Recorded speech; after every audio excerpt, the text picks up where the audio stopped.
Assalamualaikum warahmatullahi wabarakatuh. Perkenalkan, nama saya Uni Thuasi Putri, dosen program studi hukum Fakultas Hukum Universitas Ahmad Dahlan. Pada kesempatan kali ini, izinkan saya menyampaikan pernyataan diri dosen untuk bidang pengajaran dalam rangka mengikuti sertifikasi dosen tahun 2023 tahap 2. Selanjutnya, saya akan menjelaskan mata kuliah yang saya ampu, yakni mata kuliah Hukum Perdata Internasional yang berada di bawah rumpun bidang ilmu hukum perdata dan bisnis. Pemilihan mata kuliah ini didasarkan pada bidang keilmuan saya, yakni Hukum Perdata dan Bisnis, serta beberapa dharma penelitian dan pengabdian saya mempunyai irisan dengan kajian mata kuliah Hukum Perdata Internasional ini. Di program studi hukum Fakultas Hukum Universitas Ahmad Dahlan, mata kuliah ini adalah mata kuliah wajib yang ditempuh pada semester 4 dengan bobot 2 SKS dan dilaksanakan sebanyak 16 kali pertemuan. Mahasiswa wajib lulus mata kuliah prasyarat sebelum menempuh mata kuliah ini. Mata kuliah prasyarat dimaksud yaitu mata kuliah hukum perdata dan hukum internasional. Mata kuliah ini mengkaji aspek teoritis dan praktis dari hukum perdata internasional. Kajian pokoknya meliputi penyelesaian permasalahan dalam peristiwa hukum yang mengandung unsur asing.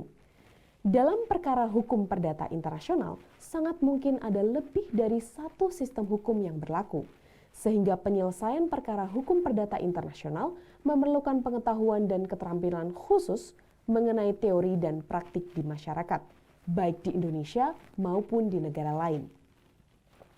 Capaian pembelajaran mata kuliah ini adalah mahasiswa diharapkan mampu memahami dan menjelaskan aspek kaidah hukum, asas, teori, dan praktik hukum perdata internasional. Kedua, mahasiswa mampu menganalisis penyelesaian perkara hukum perdata internasional berdasarkan kaidah hukum serta asas dan teori hukum perdata internasional. Materi pertemuan 1, 2, ketiga, dan keempat membahas mengenai pengantar, sejarah, sumber, asas, dan teori-teori dalam hukum perdata internasional. Pertemuan 5, 6, dan 7 membahas mengenai kualifikasi, persoalan pendahuluan hingga praktik penyelesaian persoalan hukum perdata internasional. Pertemuan ke-8 adalah pengambilan nilai ujian tengah semester. Pertemuan 9 dan 10 membahas mengenai teori dan praktik penyelesaian menggunakan doktrin Hrenvoa. Pertemuan 11 membahas mengenai public order, mandatory rules, vested rights. Pertemuan ke-12 membahas mengenai lembaga-lembaga peradilan nasional dan internasional yang berwenang menyelesaikan perkara hukum perdata internasional. Pertemuan ke-13 akan membahas teori-teori pilihan hukum atau choice of law, dan pertemuan ke-14 akan membahas teori dan praktik pengakuan dan pelaksanaan putusan pengadilan dan arbitrase asing di Indonesia. Pertemuan ke-15 akan membahas perkembangan hukum perdata internasional pada era globalisasi, dan diakhiri pertemuan ke-16 dengan pengambilan nilai ujian akhir semester. Metode pembelajaran yang digunakan dalam mata kuliah ini adalah cooperative learning, problem-based learning, diskusi dan tanya jawab dengan pendekatan student-centered learning yang menempatkan mahasiswa sebagai pusat pembelajaran. Sistem penilaian dalam mata kuliah ini terdiri dari 30% nilai UTS, 35% nilai UAS, 20% nilai penugasan mandiri dan kelompok, 10% nilai keaktifan dan presentasi, serta 5% untuk kehadiran. Selanjutnya, berikut ini akan kami tampilkan rekaman video proses pembelajaran yang telah saya laksanakan pada salah satu materi kuliah Hukum Perdata Internasional.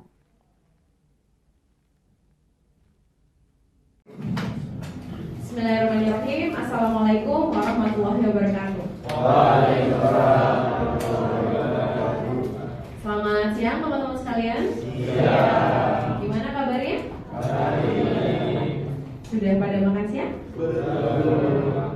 Ada yang belum, ada yang sudah. Yang sudah alhamdulillah, yang belum tetap semangat karena kita masih akan membahas beberapa hal ke depan, dan yang penting kita semua tetap semangat ya. Sebelum kita mulai perkuliahan hari ini, mari kita buka dengan bacaan basmalah bersama-sama. Oke. Nah, hari ini kita akan membahas tentang pilihan hukum atau choice of law di dalam konteks hukum perdata internasional. Kalau sebelumnya teman-teman sudah membahas tentang lembaga-lembaga peradilan nasional dan internasional yang berwenang menyelesaikan sengketa HPI di Indonesia.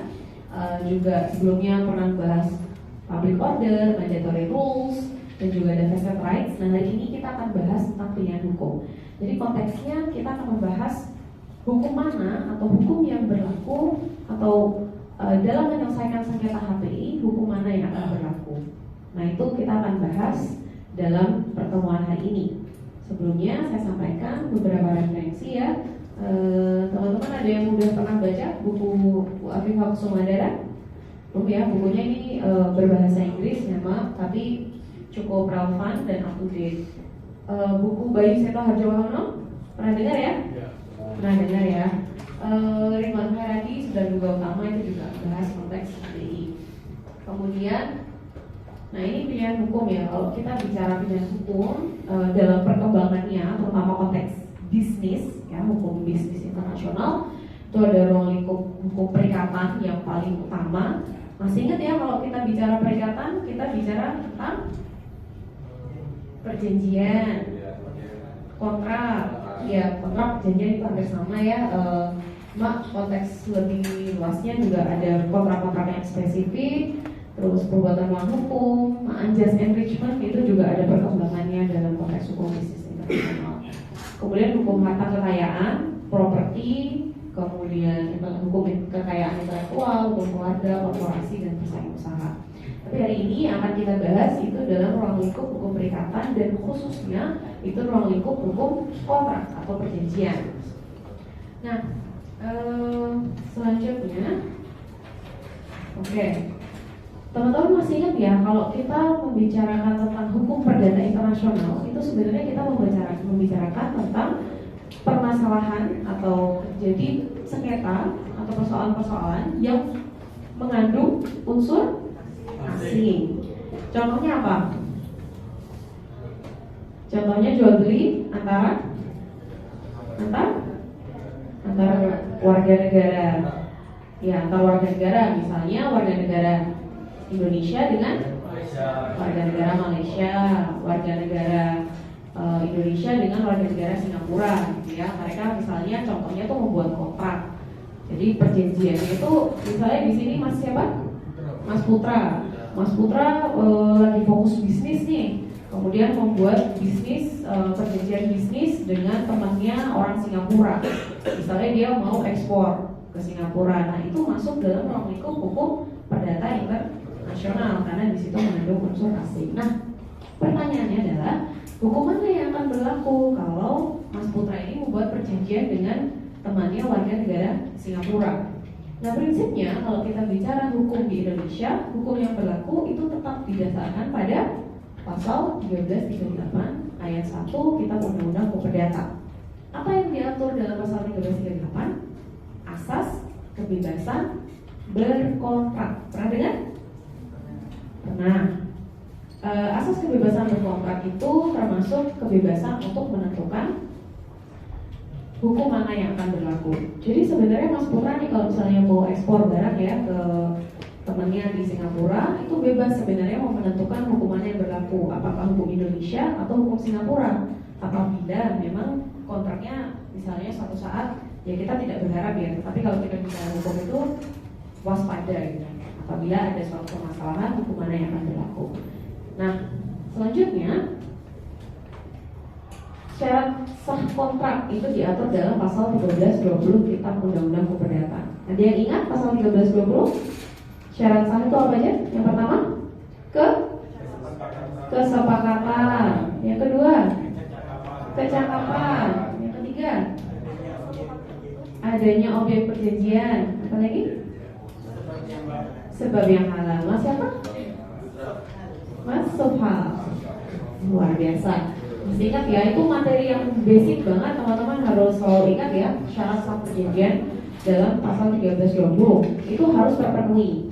Dan dalam asas kebebasan berkontrak juga itu sudah banyak diakui dalam undang-undang, terutama yang spesifik di undang-undang penerbangan, undang-undang tentang ITE, kemudian arbitrase dan alternatif penyelesaian sengketa. Itu memang sebagai beberapa regulasi itu sudah secara spesifik mengatakan bahwa para pihak itu bebas menentukan hukum mana yang berlaku kalau mereka buat perjanjian. Tetapi para pihak itu bebas menentukan hukuman yang berlaku, itu ada batasannya. Jadi tidak sebebas-bebasnya. Misalnya tadi masuk hal membuat kontrak dengan warga negara Malaysia, temannya juga. Kontraknya kalau sekarang impor. Kontraknya antara warga negara Indonesia dengan warga negara Malaysia. Nah, nggak bisa tiba-tiba hukum yang berlaku ditentukan adalah hukum Amerika. Kan terlalu jauh. Nah, di situ ada batasannya. Batasannya apa? Yang pertama, tidak bertentangan dengan public order atau ketertiban umum. Yang kedua, tidak boleh bertentangan dengan mandatory rules. Dan yang ketiga, tidak boleh bertentangan dengan public law atau hukum yang berlaku. Selanjutnya, hukum yang dipilih para pihak itu harus hukum dari negara yang berkaitan dengan kontrak. Ya, berkaitan itu dalam hal apa? Ya tadi misalnya warga negara Indonesia, berarti bisa itu memilih hukum Indonesia. Warga negara Malaysia, salah satu pihaknya, berarti bisa hukum Malaysia. Kalau misalnya objeknya perjanjian itu misalnya ngambil barang nih, ngambil barangnya dari negara Singapura, nah itu masih mungkin menggunakan hukum Singapura. Tetapi kalau tadi tiba-tiba hukum Amerika, nah itu kan tidak ada kaitannya, jadi tidak bisa. Seperti itu. Kemudian hukum yang dipilih hanya mencakup hukum substansinya saja. Jadi tidak boleh termasuk hukum prosedural. Kenapa tidak boleh termasuk hukum prosedural atau hukum formil? Nah, teman-teman masih ingat Renvoy? Penunjukan kembali masih ingat? Ya, masih. Mas Fal masih, yang lain? Masih ya. Semoga masih ya, masih sedikit lah ya. Oke, itu materi sebelum UTS kemarin lah ya. Setelah UTS ya, materi setelah UTS sekali gitu ya. Jadi kenapa tidak boleh memilih hukum prosedural? Karena kalau memilih prosedural sangat mungkin ternyata sesuai berdasarkan hukum formil dari negara tertentu, dia justru akan menunjuk kembali hukum negara lain. Nah itulah makanya nanti terjadi Renvoy. Jadi harus hanya mencakup hukum materialnya saja atau substansinya saja. Kemudian hukum yang dipilih para pihak itu hanya merujuk pada hukum domestik atau hukum intern. Ini kalau ini konteksnya kita bicara hukum negara-negara federal, itu kan dia ada negara bagian ya, ada negara yang berlaku, hukum yang berlaku untuk keseluruhan negara bagian, ada yang hanya berlaku di negara bagian. Jadi ini hanya merujuk pada hukum domestik atau hukum internnya saja. Oke. Hukum yang dipilih para pihak hanya mencakup implementasi kontrak. Jadi tidak berkaitan dengan keabsahan. Kalau kita bicara keabsahan, kita tetap kembali ke tadi ada pasal 1320 gitu ya. Nah, selanjutnya ini ada beberapa catatan bahwa para pihak itu juga diperkenankan untuk memilih hukum yang berbeda untuk bagian yang berbeda. Misalnya, kalau kaitannya dengan pengadaan barang, itu memilih hukum Indonesia. Tetapi pengiriman barangnya, hukum yang diatur adalah hukum Malaysia. Itu boleh. Jadi di dalam pasal perjanjian itu diatur berkaitan dengan apa, itu hukum mana yang berlaku. Itu boleh. Makanya ada namanya pemecahan atau DBH. Kemudian para pihak menentukan pilihan hukum sebagai hukum yang berlaku dalam kontrak melalui dua cara, bisa secara eksplisit atau implisit. Nah ini bisa dilihat dari ketentuan pasalnya. Kalau eksplisit ya dicantumkan dalam pasalnya. Para pihak menentukan hukum Malaysia atau hukum mana yang berlaku, ya. Kemudian kalau implisit itu dapat dilihat dari bentuk dan isi kontrak. Jadi bentuk kontraknya itu berbahasa apa, kemudian isi kontraknya itu pada prinsipnya membahas mengenai apa, ya. Itu bisa menunjukkan secara implisit para pihak itu menentukan yang mana. Nah, mungkin di sini ada yang mau bertanya? Iya, silakan Mbak siapa? Mbak Zulfa, silakan.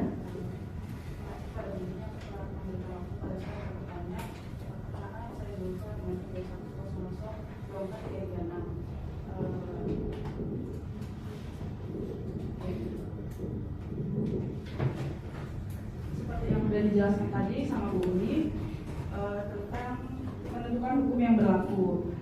Izin bertanya Bu, bagaimana menentukan hukum yang berlaku apabila para pihak tidak menentukan pilihan hukum dalam kontrak?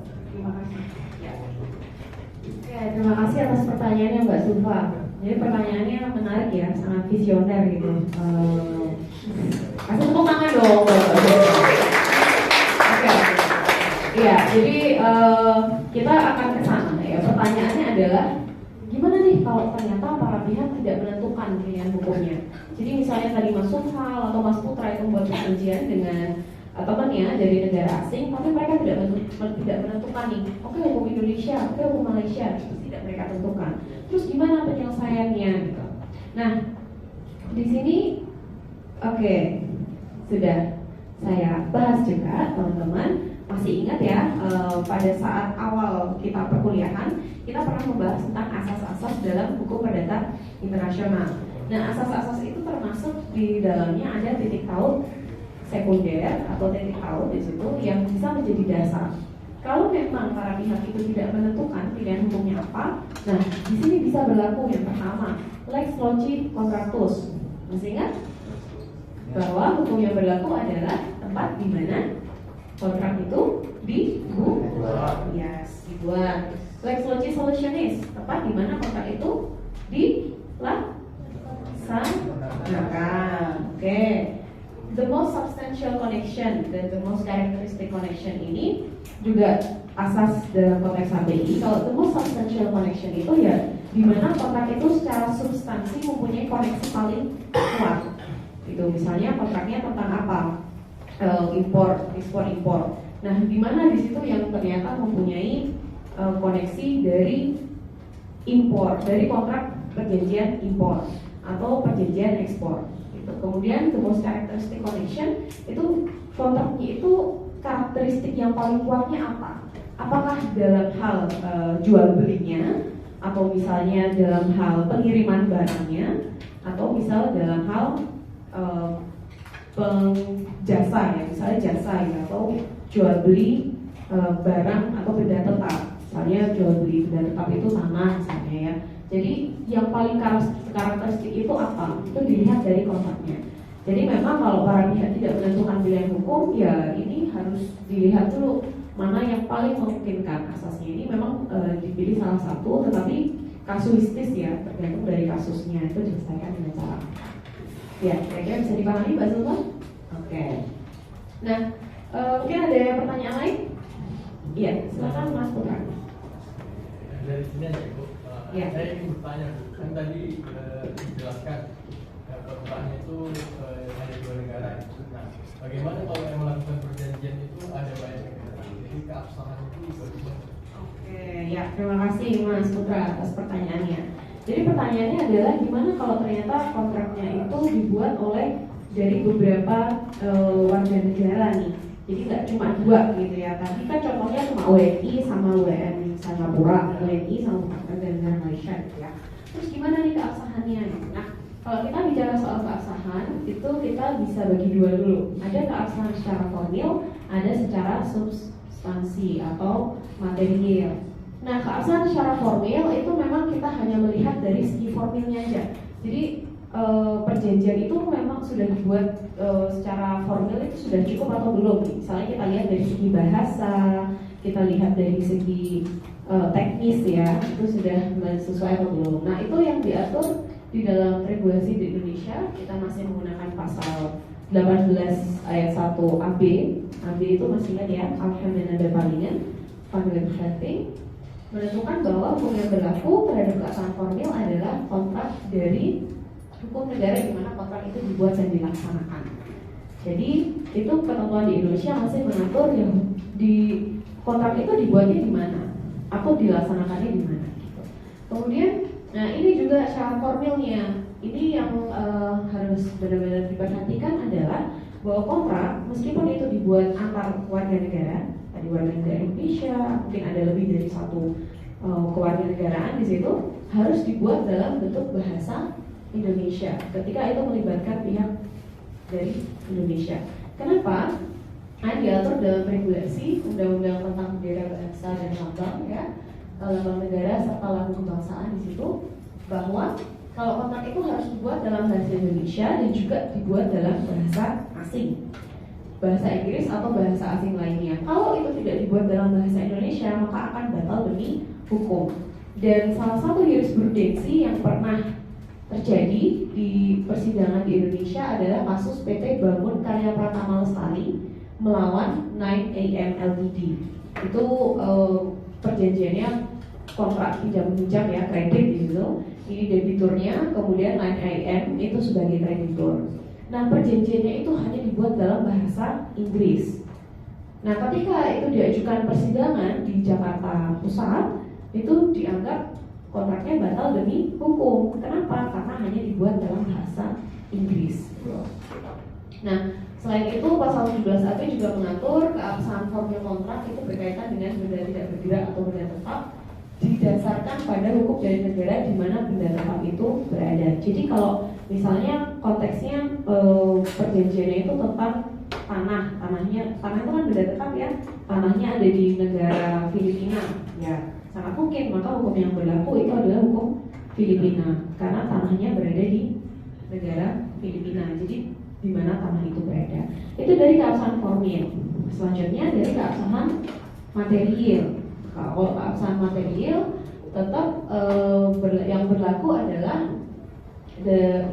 ketika kontrak itu melibatkan pihak dari Indonesia dan pihak asing, maka tetap yang berlaku dari segi material adalah hukum Indonesia. Kalau dari segi hukum material dalam hukum Indonesia itu tidak terpenuhi, maka sangat mungkin tadi ketika dibawa ke pengadilan maka kontraknya akan menjadi batal demi hukum. Dan keabsahan ini diatur dalam pasal 1320 tadi yang teman-teman sudah sebutkan. Selanjutnya juga ada kaitannya dengan kecakapan kalau kita bicara keabsahan. Salah satu syarat sah perjanjian tadi kan kecakapan ya, bahwa para pihak itu memang sudah cakap hukum gitu. Cakap tuh bukan cakep loh ya. Kalau cakep kan di sini mas-mas di sini cakep gitu ya. Kalau cakap itu bahwa mereka memang punya legal standing. Ini bisa dilihat berdasarkan kewarganegaraan. Jadi setiap negara itu menentukan kecakapan itu beda-beda. Ada yang umurnya 18, ada yang 20, ada yang 21 gitu ya. Itu dilihat dari kewarganegaraan. Dan dikuatkan dalam konteks di Indonesia itu pasal 16AB. Kemudian ada pengecualian atas asas kewarganegaraan itu ketika memang mereka berdomisili di suatu tempat. Dan ini beberapa hal juga perkembangannya diatur juga dalam undang-undang tentang perkawinan. Karena kalau dulu mbak-mbak di sini kalau kalian sudah menikah itu dianggap dulu tidak cakap. Tetapi setelah ada undang-undang nomor 1 tahun 74, maka dianggap semua laki-laki dan perempuan itu punya kecakapan hukum. Termasuk mbak-mbak itu meskipun sudah menikah itu mereka tetap bisa melakukan tindakan hukum. Kecakapan badan hukum. Nah, kalau badan hukum masih ingat ya, badan hukum itu bisa menjadi subjek hukum sendiri, ditentukan berdasarkan hukum dari tempat di mana badan hukum didirikan. Oke, itu materi untuk pilihan hukum dalam ruang lingkup hukum kontrak ya, yang paling dasar. Jadi nanti setelah ini saya akan bagi kelas ini ada 58 ya. Salah ada 58, nanti akan kita bagi menjadi mungkin 10 kelompok karena ada 10 tema. Jadi tugasnya adalah tugas kelompok.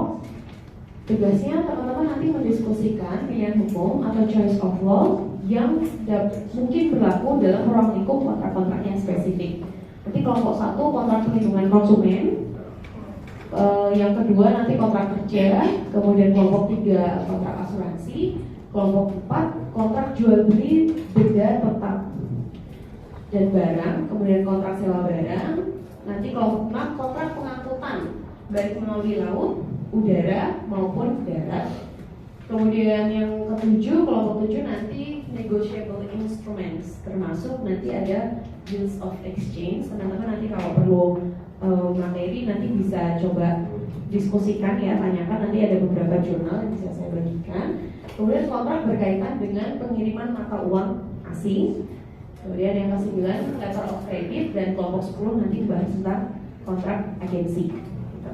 Kira-kira bisa dipahami ya untuk tugasnya? Ya. Untuk pembagian kelompoknya nanti akan saya bagikan melalui WhatsApp group, dan juga untuk ketentuannya nanti tugasnya teman-teman bikin presentasi dan nanti dipresentasikan di minggu depan seperti itu. Bisa diterima semuanya? Bisa.